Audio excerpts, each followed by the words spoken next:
Okay, everybody, we're going to get started. I'd like to thank everyone for joining and welcome you to Budgeting for the Cloud in 2018, where we're going to focus on disaster recovery, backup, and data availability. I'm Dave McChrystal with Evolve IP, and I'd like to thank you again for joining us and let you know that if there are any questions that arise during the conversation, you can certainly ask them in the chat feature of the window that you're viewing. It's in the bottom left-hand corner. We will try our best to answer them now on the program at the end if we have time. If we do not, we'll answer them via email later, so please let us know what your thoughts are. My last role here is to introduce today's speakers, and joining us from Veeam Software is Joel Wolverton, who's on the Cloud Services team there. And joining us from the compute side of Evolve IP is Ryan Berg. I'm going to turn it over to Ryan to get us started. Absolutely. Thank you, Dave. Make sure I've got control of the slides here. All right. So I want to take you through very quickly 6 of the core differentiators from an Evolve IP perspective when it comes to cloud-based solutions. So first and foremost, we create customized cloud strategies. And what that means is essentially we're not just offering a widget that you hop online and swipe a credit card and purchase the product and it kind of is what it is. In our world, we're essentially working with solutions that our customers already have in place, such as Office 365 or hyperscaler solutions, to create a customized solution for each customer that works to the best of their benefit. So that's first and foremost. Secondly, best-of-breed solutions, as you'll see on the next slide. We cover a lot of different areas of technology, and the first thing that comes to mind is jack of all, master of none. It's actually quite the contrary. 4 of our products essentially are ranked by Gartner, or have been ranked by Gartner, as a best-of-breed solution. So that's desktops as a service, disaster recovery as a service, as well as unified communications and contact centers most recently. So we'll kind of go through that, but be rest assured that we go very deep in each of the technologies that we offer. One Cloud essentially has just covered the amount of different products that we offer. Our approach to the market is to essentially provide an ecosystem that customers can utilize, whether it's 1 product, 2 products, or 6 products, to essentially make things more efficient for our customers. Kind of the approach would be connect once and deploy many. So once we have you connected to our cloud, we can deploy many different services. Most customers start with an average of 1 to 1.2 products at the initial contract signing, are up over 3 products by the time they renew 3 years later. So customers grow with us as they mature with their cloud needs.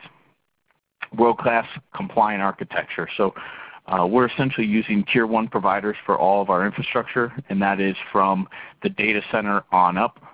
So one of our major data centers would be Switch or SuperNAP out in Vegas, definitely the #1 data center in the US. And then from there we build upon that with all of our products and solutions, as well as offering compliant solutions for banking, healthcare, and credit card transactions. Investing in your future. Essentially, our business model, again, is based on a customer coming in, working with us, for instance, with backup or disaster recovery, as we're talking about today, but then growing with us over time.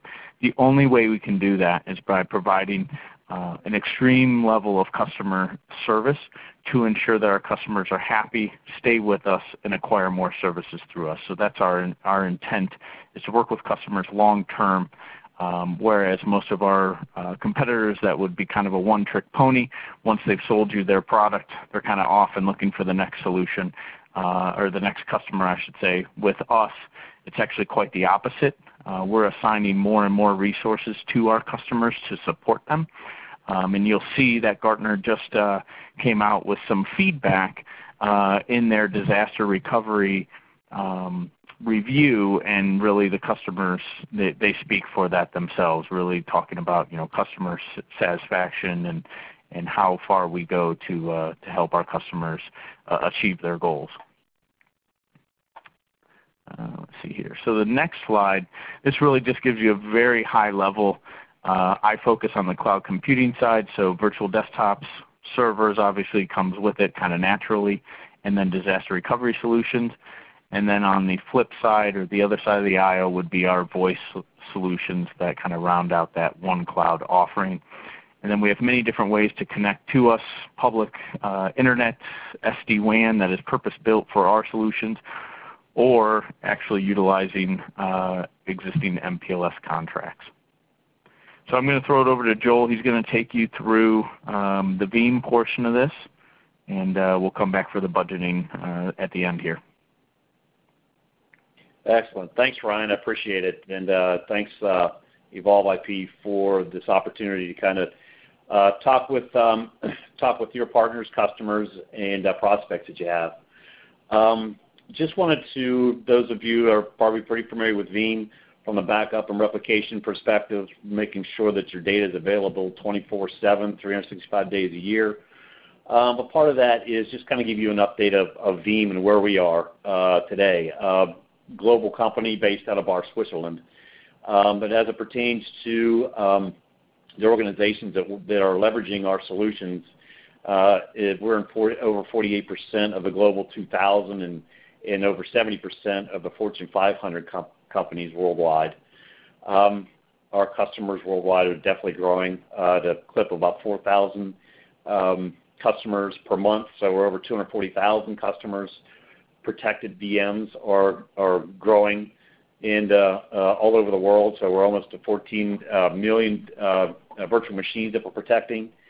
And the other thing we find that is very important to us is really the customer satisfaction aspect of folks that are utilizing the Veeam solutions.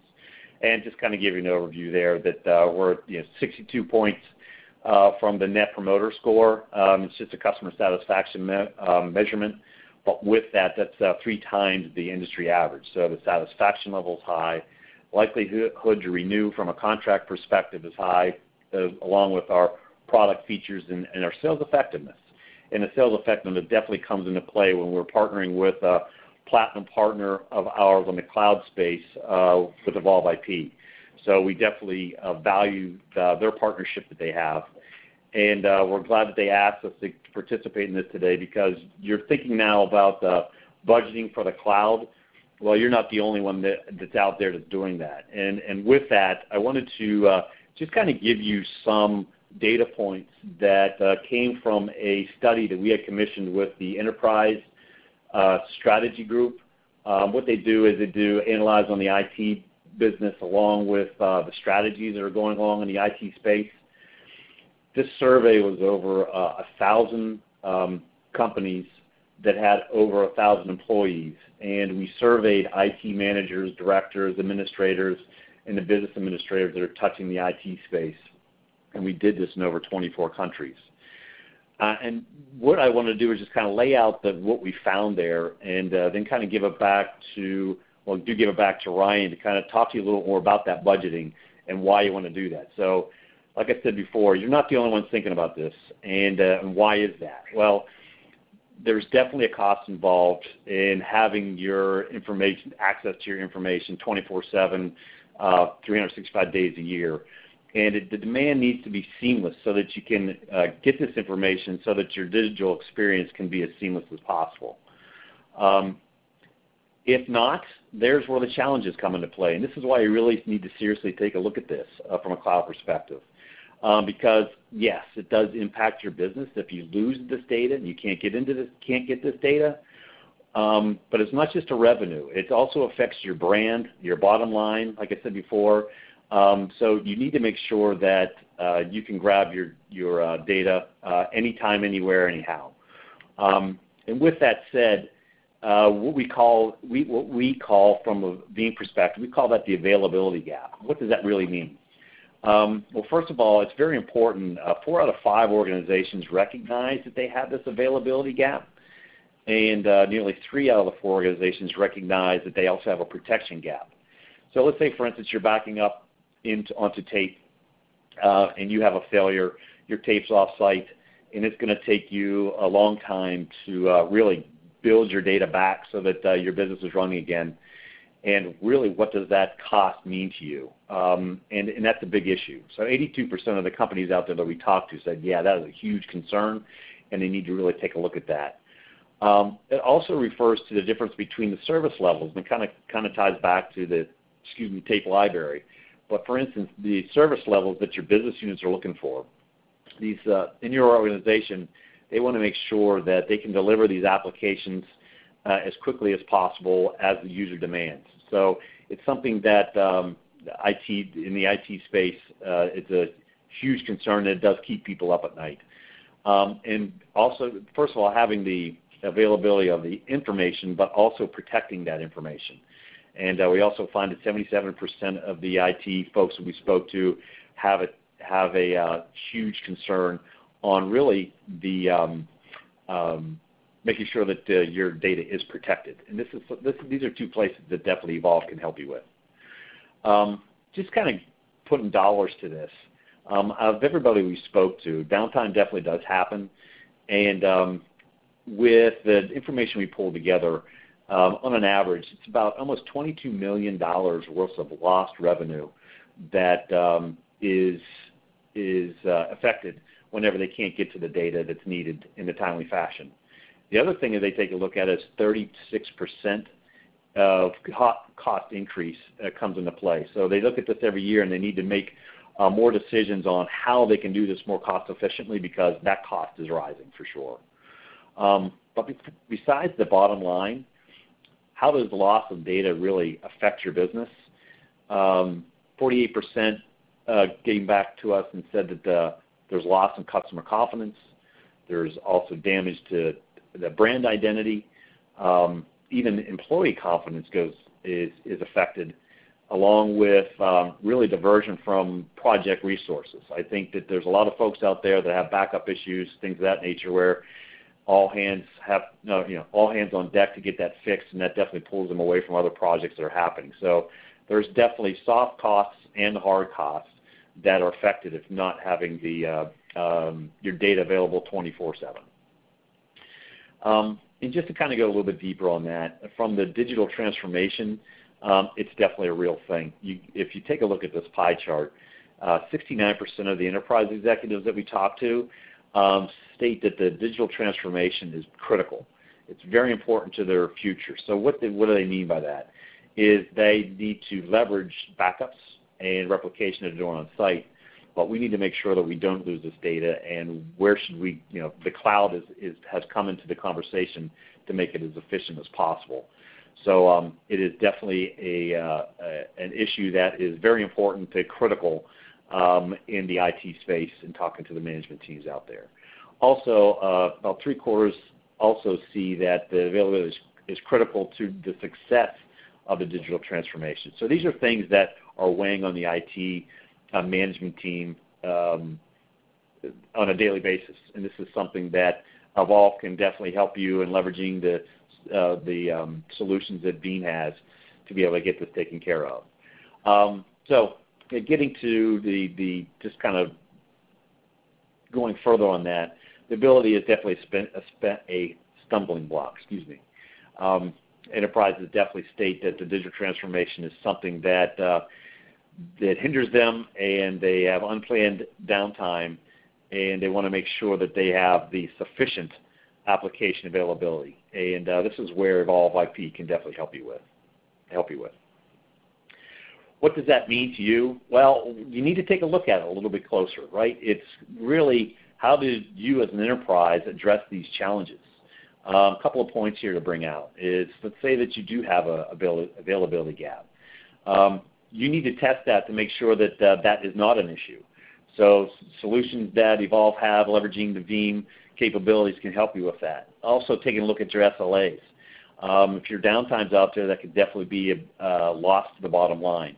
So we need to really take a look at these gaps and make sure that you're getting those taken care of, because the questions that you need to ask yourself is, if a system were to fail, what would that cost from an economic perspective, process perspective, and even perception as your company?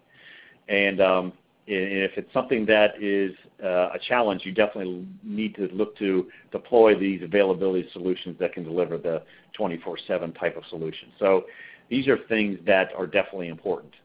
And the cool thing about it is Evolve IP has the capabilities to really help you from an assessment perspective.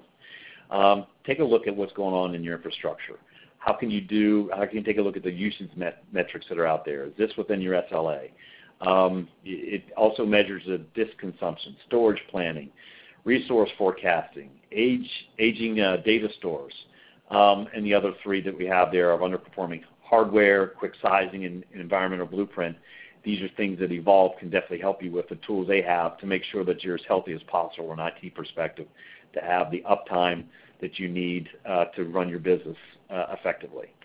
And really, where does this play? The availability aspect of it from a Veeam perspective and also from Evolve IP is it needs to be on all the time, and even it be on-premise in your own private cloud. If you're leveraging SaaS solutions, maybe you're also leveraging public cloud, and also managed services with Evolve IP and their managed cloud. These are places that Veeam can help you with that, along with the solutions that Evolve IP leverages to help this availability gap that might be out there. So those are just some things to keep in mind. And other folks, as you see in this study that we did, the survey that we did, other folks are concerned about it also. And I think that these are things that I think are smart that you're just listening in to learn a little bit more. And I'll give it back to Ryan to go a little bit deeper on what that looks like, from a budgeting perspective and how they can help you with that. So thanks for your time. And Ryan, take it from there. Thanks. You bet. Having been a former Veeam customer and as well as a service provider, and now being on the kind of the vendor side of things, I can definitely speak to, a lot of folks look at backup as an oh, by the way, right? So they're talking about SAN technologies and VMware and all these, great things that are going on within the data center, and then it's kind of, oh, and by the way, how are we going to back it up? And I would really encourage everybody to kind of take a different approach to that. And really what I really stressed with our team was to start first with, okay, if we're going to put 1 gig of data in our data centers, how are we going to ensure that we can get it back when we need to? And it's not an if. It's definitely a when, especially nowadays where, you're seeing here, and I'm getting ahead of myself, but, the ransomware and different things going on in that regard, it's making backup even more crucial. And Veeam was a great partner of mine as a customer, and now obviously as a provider here. So when you get into budgeting and really, okay, so what are we going to look at for next year? What are the different projects? And through the years, it's kind of been that sort of CapEx model with some maintenance along the way that most IT folks are used to. And now with cloud, it's really kind of changing the dynamic. And when I first started selling cloud solutions back in 2008, you really had to spend about a half an hour explaining what the cloud was to a customer before you could then talk about, why my company versus someone else's. And it's kind of interesting, Microsoft came out with To the Cloud, those commercials, I think in 2009. And, in 30 seconds kind of educated everybody on what the cloud was. And since then, I think we all agree we've just seen an explosive growth there. So, this is more and more being considered the norm of let's start with a cloud solution first and see why we can't do it that way. But keep in mind, boards and CIOs maybe, but more so CEOs are still, kind of in the mix of that CapEx model. So you need to really be able to help them understand or help yourself understand more along the lines of, okay, yes, there's this kind of monthly fee that I'm always going to pay, but what does it look like for the next 3 years based on, CapEx versus OpEx? So I'll kind of take you through some of that. If you have questions along the way, please, by all means, feel free to shout them out here. So what does the process look like? Essentially, as Joel mentioned, there's the kind of the technical assessment along with the business assessment. So what can we achieve and what are we trying to achieve in this case from a business or from a data protection perspective, whether that's just simply backups or backups with disaster recovery. So where are we today from a technical perspective? And then obviously, where does the business want you to go? And of course, if you ask any person inside the business, the answer is going to be no downtime and no lost data. You'll give them a quote for what that costs. They'll obviously fall off their chair, and then you kind of find that happy medium of, okay, what's acceptable data loss and what does that mean? And that's where kind of the tech and the business has to meet in order to make sure that it's a viable solution that you can afford as well. And that's whether it's a premise build-out solution or something that's hosted in a cloud type environment. So that kind of gets into the next step of really trade-offs and looking at what you can afford and the level of data protection that you're going to achieve.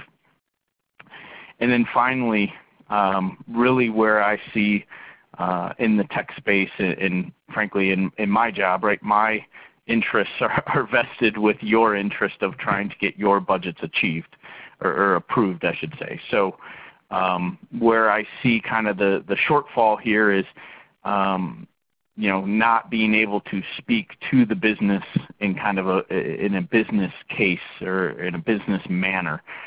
So we try and help our customers and arm them with sort of what's a CFO going to be looking for, what's the data that they need to see in order to approve your budgets, and we'll kind of show you along the way as we go. So first and foremost, the one thing I would impress upon everybody is it doesn't need to be a big bang type of event. And what I mean by that is maintenance is up for renewal, or a SAN just crashed, or the SAN needs to be refreshed. Those are obvious times where it really should be something that you're looking at as far as, should we buy another one of these things or should we move to the cloud? Right? That's obvious. That's a big one, but it doesn't need to be that.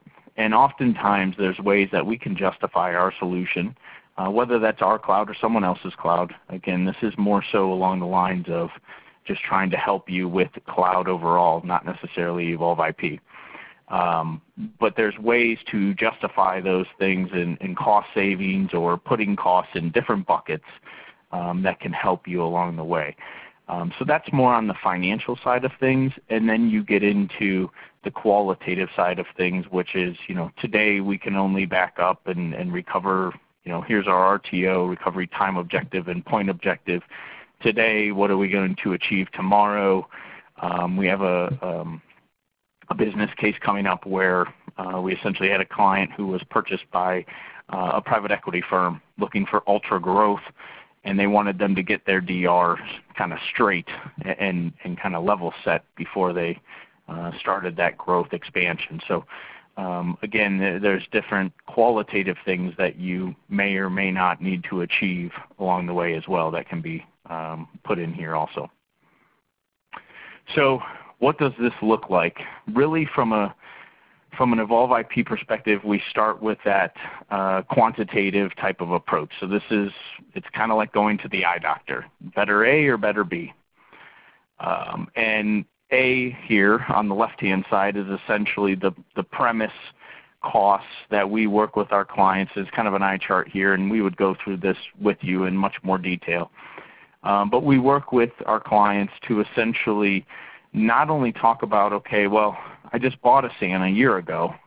Well, yeah, but there's maintenance that goes along with that SAN, and I'm not talking human maintenance. I'm talking about the check that you write to NetApp or HP or whoever it may be. Same with switches. There's SmartNet on Cisco and those types of things that have to be accounted for, and oftentimes not so much in the IT department, because you guys kind of know, yeah, those are in the budget on more the OpEx side of things, but more so at the board level or at the C level where they don't really have sight of that. And so you really want to make sure that you're reminding them that there is an ongoing cost. Even though you bought this $500,000 SAN two years ago, there's a cost for that SAN on a yearly basis. And then really on the right-hand side, that's where we come into play to say, okay, what would this look like in the Evolve IP space in our instance, but you could insert any type of cloud provider there. Because a lot of times, quite frankly, the board looks at it and says, well, we've got all this stuff, right? and you're asking us to spend $10,000 a month more for backup and DR, well, why did we buy all that stuff? And so this is where this really can come into play to help you cost justify that. And what I like to work with our clients on is we work on the financial side of things. Very hard dollar, black and white, this is what it's going to cost. You then also flip over to the qualitative side of things where I kind of leave those as the, oh, and by the way, here's all these other benefits that we get. So we don't get into soft costs. We don't get into you're going to save 10 hours a week and what's your salary. We stay away from that. We go straight for the hard costs. So that way, your position with the board or CIO or CEO in this, maybe in that case, your points are that much more rock solid. The first moment that anyone starts questioning, well, how did you come up with this number and how are you justifying that? That's when things start to go south. So we got to make sure that we're using legitimate numbers. They're not trumped up costs or anything of that nature to make sure that your bullet point, your business case is rock solid.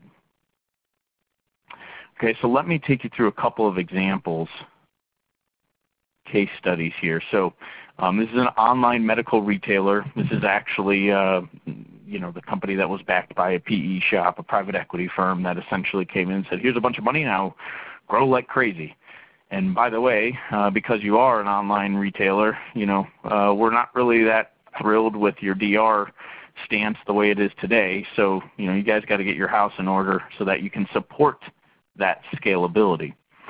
So essentially they were looking for, as you see here, disaster recovery. The challenge was really kind of justifying all the increased spend. Even though this private equity firm was telling them to spend the money, they still needed to be able to justify it accordingly within existing budgets because they based their acquisition targets and whatnot off of budgets that were already in place. So the outcome, believe it or not in this case, and this kind of goes back to when I said, maybe you can get some monies from a different bucket. This one is specific to Evolve IP. We do have our own custom-built SD-WAN solution. It's purpose-built for our cloud services because we host both voice and data services. So we need QoS as well as sheer horsepower for what we're doing. So this was an example of, on the left-hand side, you had all the different costs for their bandwidth circuits. And essentially we were able to eliminate a ton of these to reduce complexity, introduce SD-WAN, and save them about $380,000. That's actually $380,000 over 3 years. So a bit of a typo there, I apologize. But that essentially was very helpful and instrumental to say, hey, here's $380,000 we just basically quote unquote found by utilizing Evolve IP services, and that helps to pay for the DR capabilities that they were looking for. So that's kind of an example of just ways to kind of shift what you're spending today to be able to achieve what you're looking to get to. So that's number one. Number two, this is a medical group, an optometry group that essentially had been utilizing some older hardware for quite some time. This is kind of the stereotypical board that says, well, we bought all this stuff about 5 or 6 years ago. I mean, why do we need to buy more? You guys on the tech side know that, hey, it kind of never ends, guys. We're always going to be upgrading, but so be it. I mean, that's what you run into, right, when you're trying to get these budgets approved. So essentially they were looking to say, look, we've bought all this stuff, and I just don't know that, spending all this money is really going to help us along the way. So this is a comparison that we did, again, just kind of a snippet of a portion of it here. But as you can see, they really had to get into, okay, well, with our current SAN technology, we need to get up to speed from a HIPAA perspective and compliance there. We need to be able to, while we have think it was Server 2008, we're going to need to upgrade because 08 is going to go end of life at some point.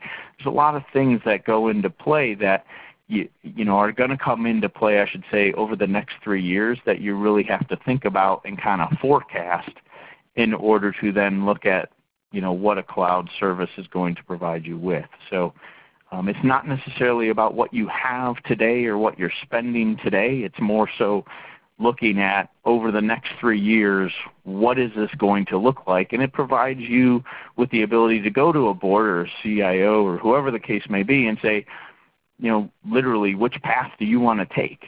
Here's the cost of each path. And then here's the pros and cons of each path. So that has been very successful for helping Evolve IP win business, but it's been very successful in helping IT managers, VPs achieve what they're looking to do and get these budgets justified and approved. So those are two examples. As we mentioned at the beginning, this is kind of our thing, essentially, is to help you along the way. So this is not, all respect to Microsoft, this is not 365 where you hop on a website, swipe a credit card, and off you go, you got email.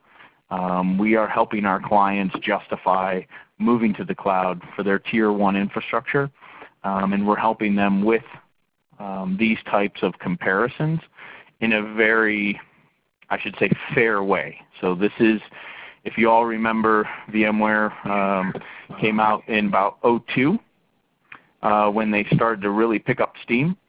And if you went on their website, you would input, I have 300 servers and I have this much storage, yada, yada, yada. And out would pop this, here's how much you're going to save. And it would be like millions and millions of dollars. And it was completely, in my opinion, trumped up. Which may be good for a board member who's not going to kind of do the due diligence on the back end to make sure that you actually achieve those results.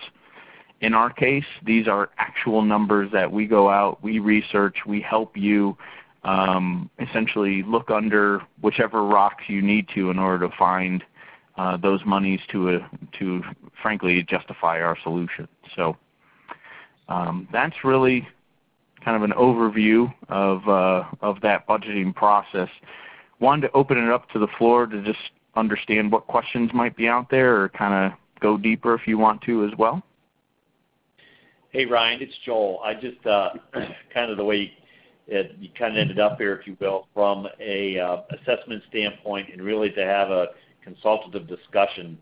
One of the ones from a Veeam perspective, we partnered with Hard Rock Hotel in Vegas, and they saved from their backup and replication side of it, they saved $150,000 a year going to the cloud, if you will, and had another healthcare organization that needed more resources to really help with their backups and their replication, but took a look at the cloud, leveraged the Veeam solution and the managed service solutions like you guys have, and were able to take 2 employees and move them off the day-to-day backup and replication onto other projects that definitely helped them from a revenue perspective.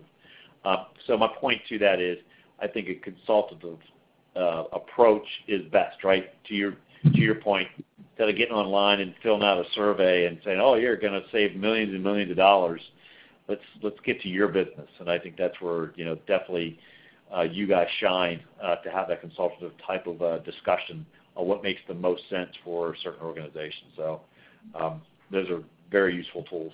That's just my 2 cents I wanted to throw in there. Thanks, Joel. Yeah, that's for sure. No two businesses are the same as well. So what one person's going to save in headcount, the other person's going to save in hardware, the other person's going to save in software. So or networking, as you saw. So there's different angles, and it's not just one size fits all. Ryan, there's a question that was entered into the chat feature here. You mentioned a couple positive examples here. Does the TCO analysis go the other way sometimes, and then what? It can. Most of the time, and it's no secret, we obviously have our pulse on the market of what it costs to acquire whatever, a bunch of VMware hosts and VMware licensing, et cetera, et cetera.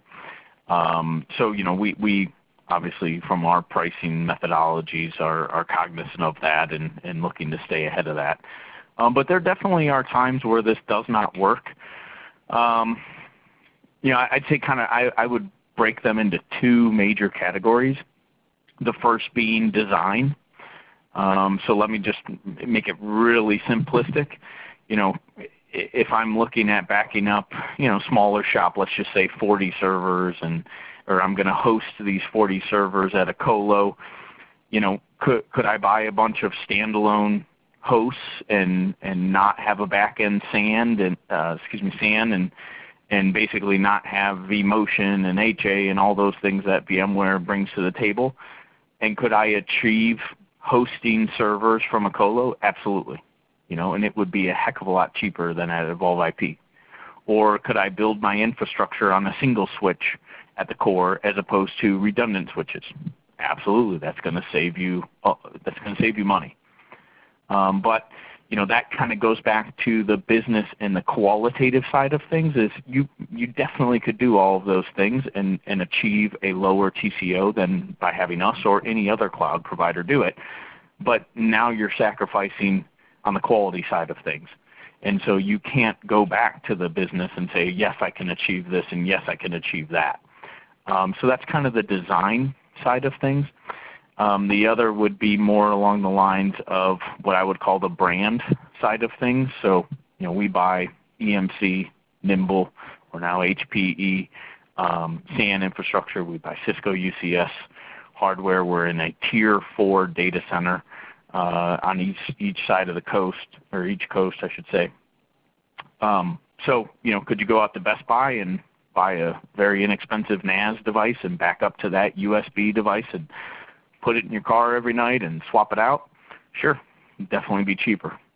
But that's kind of along the lines of maybe the architecture as well. But you're buying lesser known brands that maybe aren't as reliable, as well as just the architectural differences also. So there's definitely ways to kind of beat the system, and that's where you as an IT person need to be able to have those conversations with that, with the board. That's where the qualitative comes in, to where they say, well, could you do it cheaper? And that's the, yes, I absolutely could. Here's what you lose. And then, that's more of a pro and con, and each individual company will have their, their threshold, I should say, or risk tolerance, if you will. So those are kind of the two major factors if you're kind of looking at a net new. There are times where, for instance, if you've just acquired a lot of this hardware, obviously a TCO is going to be more of a challenge, as opposed to if it's 2 years old, it'll be a much better looking TCO from that perspective. Thanks for that. There's two additional questions here. They're really asking the same thing about the assessment and the TCO process you were referring to here. They're curious, how long does it take to go through those steps from your experience? From the TCO perspective? Yes, the TCO and the assessment as well that Joel was referring to. So, obviously there's no one answer to that question, but can you, in general, answer the timeline that it takes to get through those two pieces? Yeah, the assessments can be done oftentimes remotely, which definitely saves on just the overall logistical time. So that's number one. It does vary on how deep you would like us to go. A lot of times customers are looking for more of a kind of first glance at this thing to say, okay, this is how much infrastructure I have. Here's my backup retention. Here's my RTO and my RPO. And really just trying to provide them with a, does this even make sense, kind of thought process, right? So, this can obviously go very deep. So the first step that we really go through on our end is trying to help customers answer that. Should we even date, right? Let's take the time on the front end to kind of figure out what this is looking like. If the TCO, from my experience, this doesn't come down to, oh, the left side is $1 cheaper, let's go with the left side, right? I mean, it's more of a, are they close enough to where we want to get into pros and cons, or is it so far out of whack that, yes, I know you guys have a ton of pros, but my gosh, I could never get a 40% increase, approved. So we work pretty quickly. On the most of the timing is actually on the customer end.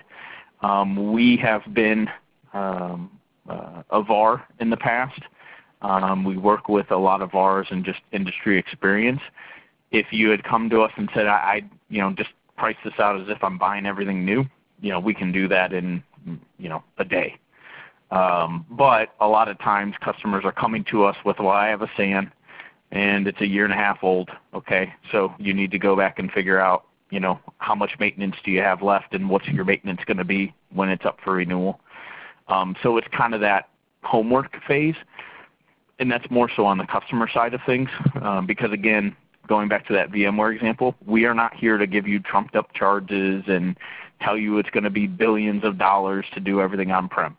All we're here to do is basically go, here's what the left-hand side looks like. Make sure that you have a number, whatever that number is, in each of these categories. Here's our side on the right. And so that way you can put your own costs in there and you're not, feeling like you're getting sold, I guess is the best way to describe it.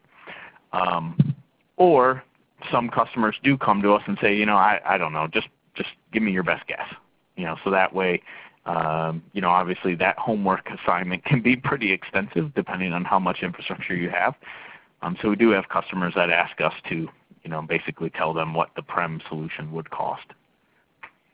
So in a very drawn out way, a week, 2 weeks, and you should have a pretty darn good, business case to go back with. Here's my numbers, here's my pros and cons, and go from there. Okay. Well, we've reached 45 minutes into the program. I think we've covered everything that we came to cover. Please, by all means, if there are other questions out there, you see the email addresses in the screen currently. Please feel free to shoot a note to us or respond to Evolve IP with anything that may strike you later on. We appreciate everyone attending today, and we look forward to hosting you for another event in the very near future. Just one last note for any of you who happen to be attending the Gartner Infrastructure Conference in early December. We're going to be conducting tours of our data center at the Switch facility that Ryan referenced, and you can check our website for information on how to register for one of those tours. Thanks very much, and have a great afternoon.